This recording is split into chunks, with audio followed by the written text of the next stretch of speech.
हाय मित्रों, जय श्री कृष्ण, जय माताजी। मित्रों, आज एक बार फरी આપણે આપણા બ્લોગની અંદર ગુજરાતમાં આવેલું અને મોટા ભાગે ગુજરાતમાં સૌથી સુપ્રસિદ્ધ એવું મંદિર એટલે કે ડાકોર રણછોડજી મંદિરની મુલાકાતે મિત્રો આજે એકવાર ફરી આપણે આપણા બ્લોગની અંદર ઘણા સમય પછી આવી ગયા છે।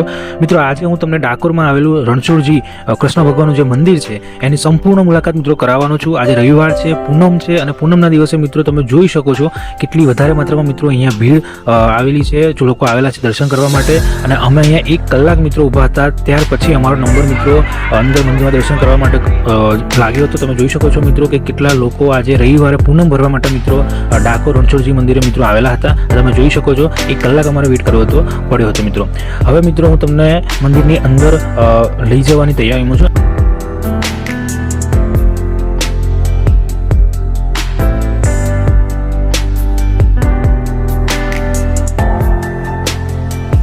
એના પહેલાં મિત્રો તમને જણાવી દઉં કે ડાકોર રણછોડજી મંદિર છે મિત્રો, એની એક અલગ સ્ટોરી છે મિત્રો। તમે જોઈ શકો છો સામે કે આ છે ડાકોર રણછોડજી મંદિરની અંદર પ્રવેશ કરવા માટેનો જે મેઇન રસ્તો છે મિત્રો। અને ભીડ તો મિત્રો તમે જોઈ શકો છો વિડીયોની અંદર।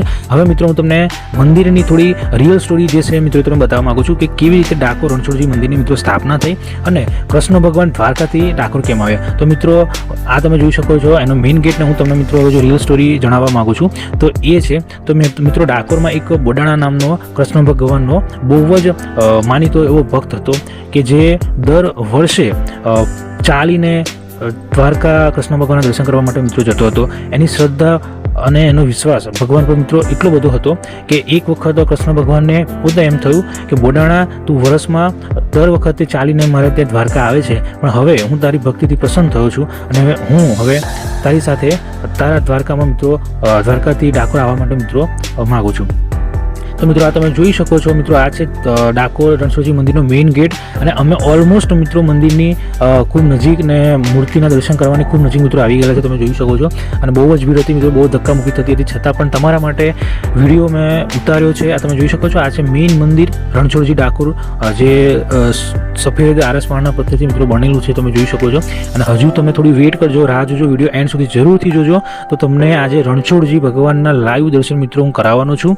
અને આ જે મૂર્તિ છે એ સાક્ષાત કૃષ્ણ ભગવાન પોતાની ઈચ્છાથી અહીં મંદિરમાં મિત્રો બિરાજમાન છે। બોડાણા નામા ભક્તોએ દ્વારકાથી કૃષ્ણ ભગવાનને પોતાની ભક્તિથી પ્રસન્ન કરીને અહીંયા ડાકોરમાં બિરાજમાન કર્યા હતા। કૃષ્ણ ભગવાન પોતે અહીંયા ડાકોરમાં બિરાજમાન થયા હતા।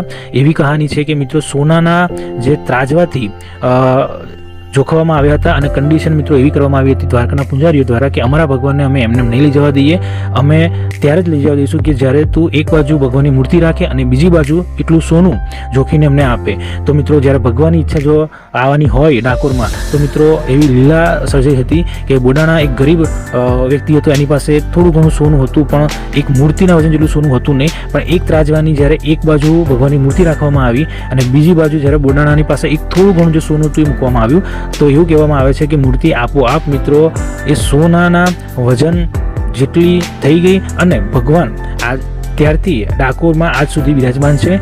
ભગવાનની જો ઈચ્છા હોય, ભગવાનની ઈચ્છા હોય તો કોઈ પણ મિત્રો રોકી શકતું નથી। સાચી ભક્તિ હંમેશા ભગવાન તમને માને છે, સાચી ભક્તિ ભગવાન ઓળખી લે છે મિત્રો। તમે આ જોઈ શકો છો કે આજે પૂનમના દિવસે આટલી બધી ભીડ હતી, લોકો કેટલા વધારે માત્રામાં મિત્રો અહીંયા દર્શન કરવા માટે આવે છે। આ સાક્ષાત કૃષ્ણ ભગવાન અહીંયા પોતાની ઈચ્છાથી બિરાજમાન થયેલા છે મિત્રો। થોડી રાહ જુઓ, ભગવાનની હજુ તમને વધારે સ્પષ્ટ મૂર્તિ હું વિડીયોની અંદર મિત્રો તમને બતાવું છું થોડીક આગળ જઈને તમારા માટે સ્પેશિયલી આટલું રિસ્ક લઈને મિત્રો આટલી ભીડની અંદર પણ મેં વિડીયો બનાવેલો છે। બ્લોગ બનાવવાની મારી બહુ ઈચ્છા હતી ડાકોર રણછોડજી મંદિરની મિત્રો। તમે આ જોઈ શકો છો કેટલા બધા લોકો છે। હજુ પણ થોડું સ્પષ્ટ રીતે હું તમને મિત્રો વિડીયો અંદર ભગવાનની મૂર્તિ બતાવવાનો છું। આ તમે જોઈ શકો છો મિત્રો ઝૂમ આઉટ આપણે કરેલું છે ભગવાનની મૂર્તિમાં।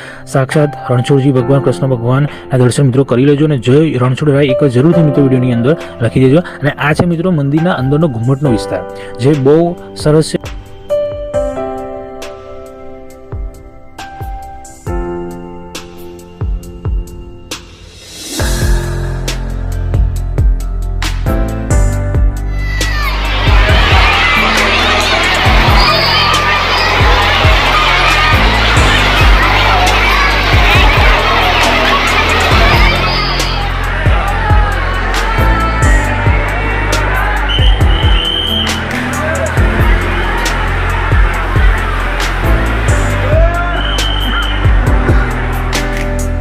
હવે મિત્રો આપણે દર્શન કરીને મંદિરની બહારની બાજુ મિત્રો નીકળવાની તૈયારીમાં હતા અને હું તમને એક વસ્તુ બતાવવા માંગીશ. આ જે સુવર્ણ તુલા સ્તંભ છે મિત્રો, આ જ એ વસ્તુ છે કે જ્યાં આગળ સુવર્ણ તુલા એટલે કે સોનાનો ત્રાજવા, જ્યાં મેં તમને કીધું કે બોડાણા નામના ભક્તે એક બાજુ સોનું એક બાજુ ભગવાનની મૂર્તિ રાખીને જોખ્યા હતા અને ભગવાનની ઈચ્છા હતી લીલાથી થોડા સોનામાં પણ એમની મૂર્તિનું વજન એના જેટલું થઈ ગયું અને ત્યારથી કૃષ્ણ ભગવાન રણછોડજી ના નામથી અહીંયા બિરાજમાન છે. તમે જોઈ શકો છો મિત્રો, ધ્વજા ફરકાવવાનો ટાઈમ હતો અને એવું કહેવામાં આવે છે કે જે નસીબદાર હોય એમને જ આ ધ્વજા ફરકાવતા ટાઈમ તમે મિત્રો જોઈ શકો છો અને અમે આ લાઈવ મિત્રો જોયું હતું.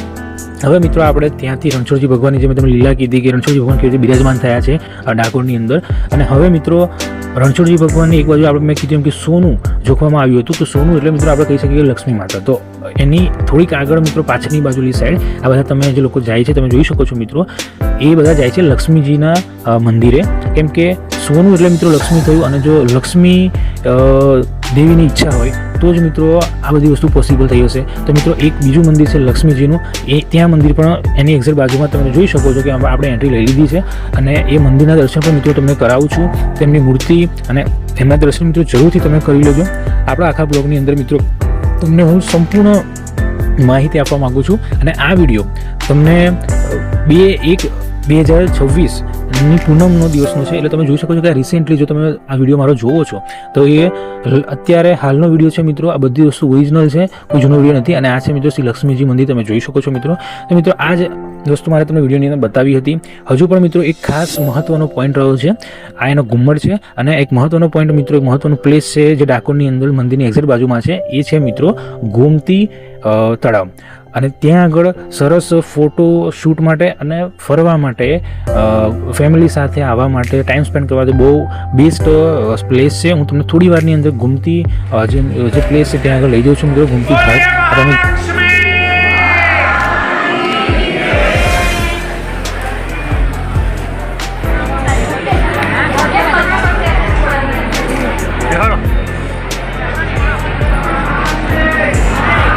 જોઈ શકો છો મિત્રો, થોડી સ્વચ્છતા આપણા ગુજરાતની અંદર ભારતની અંદર હંમેશા મંદિરોની અંદર સ્વચ્છતાનો એક પ્રોબ્લેમ મિત્રો હંમેશા રહ્યો છે અને હંમેશા વસ્તુ મેં નોટિસ કરી છે કે આ વસ્તુ સ્વચ્છતાની બાબતમાં આપણા જે ધાર્મિક સ્થળો છે ત્યાં લોકો બિલકુલ ધ્યાન નથી રાખતા. પણ આપણે મેઇન મુદ્દા પર આવીએ તો મિત્રો આ છે ગોમતી ઘાટ. તમે જોઈ શકો છો કે કેટલા બધા લોકો અહીંયા ગોમતી ઘાટ પર મિત્રો ફરવા માટે આવે છે અને ખાલી ગોમતી ઘાટ મિત્રો ફરવાનું જ તો નથી, અહીંયા પણ એક ઐતિહાસિક વસ્તુ, અહીંયા પૌરાણિક વસ્તુનો એક ઇતિહાસ છે.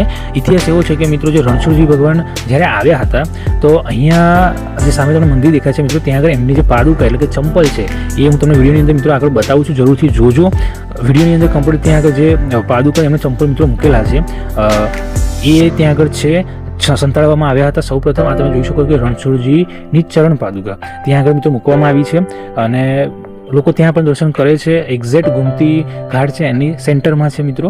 હું તમને વિડીયોની અંદર બતાવું છું કે કેવા છે એ જે પાદુકા. અને અહીંયા મિત્રો જો ઇન્ફોર્મેશન પણ મિત્રો લખેલી છે, તમે વાંચી શકો છો કે ભક્ત શ્રી બોડાણાએ પ્રભુને દ્વારકાથી લાવી ગોમતી તળાવમાં સંતાડ્યા. તો ત્યાં આગળ જે એમની પાદુકા છે મિત્રો ત્યાં આગળ છુપાવવામાં આવી હતી અને આ અહીંયાથી મિત્રો તમને ગોમતી ઘાટનો વ્યૂ બતાવું છું. તો મિત્રો આ જ હતું આજનો બ્લોગ. હું તમને સંપૂર્ણ બ્લોગમાં મિત્રો બતાવ્યો છે. વિડીયો કેવો લાગે તમે જરૂરથી કીજો, લાઈક કરજો, શેર કરજો, સબસ્ક્રાઈબ કરજો અને મિત્રો મળીએ છીએ હવે નેક્સ્ટ વિડીયોની અંદર. બાય બાય, જય શ્રી કૃષ્ણ, ટેક કેર.